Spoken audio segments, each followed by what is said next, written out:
Dibuka aja Pak, asal jangan borgolnya dibuka. Disampaikan Bapak, untuk masyarakat Maluku Utara gimana Pak? Ada yang mau disampaikan untuk masyarakat? Ada yang mau disampaikan untuk masyarakat? Minta maaf kepada masyarakat kalau ada hal-hal sampai terjadi seperti ini. Menurut saya artinya sudah berusaha selama 2 periode. Tapi akhirnya jabatan terakhir tersandung persoalan seperti itu. Saya kira itu adalah resiko jabatan anak-anak kita.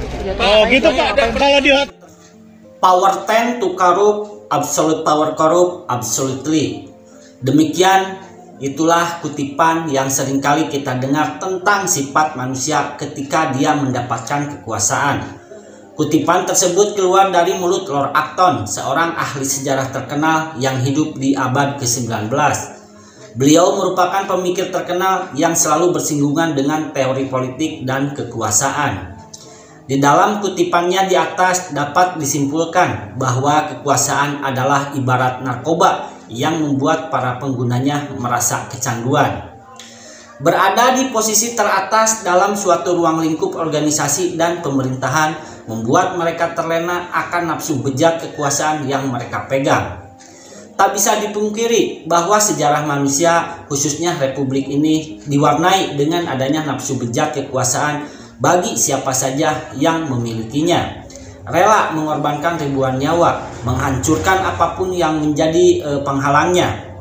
Nah, baru-baru ini publik dihebohkan dengan sebuah berita yang mengguncang setiap mata yang melihat pemberitaan di YouTube maupun di televisi.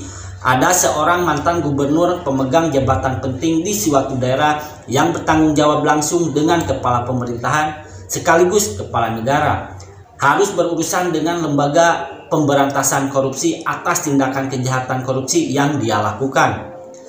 Seperti para netizen yang lihat di atas atau di media sosial yang berseliweran di layar handphone, laptop, ataupun bahkan televisi, bisa kita lihat bahwa dia masih sempat melemparkan senyuman hangat kepada teman-teman wartawan media yang meliput wajahnya lalu menyebarkannya ke segala penjuru negeri.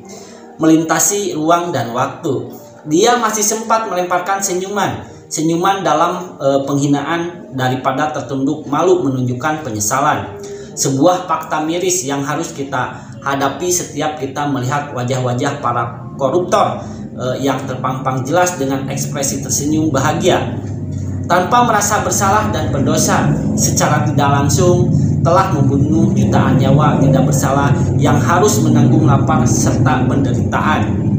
Penangkapan orang bejat ini bukanlah tanpa alasan. Orang bejat ini telah melakukan sebuah perbuatan yang salah dan menghinakan dirinya sendiri di usianya yang sudah senja. Mengkorupsikan uang sebesar 30 miliar rupiah hanya untuk bermain perempuan. Tidak adakah urat malu atau terpintas rasa takut akan perbuatan tersebut? Tidak mengherankan bahwa ia bisa melakukan perbuatan tersebut seenaknya karena dia memiliki banyak uang dan jaringan koneksi yang luas terhadap aparat negara yang mungkin berdiri di belakangnya secara rahasia.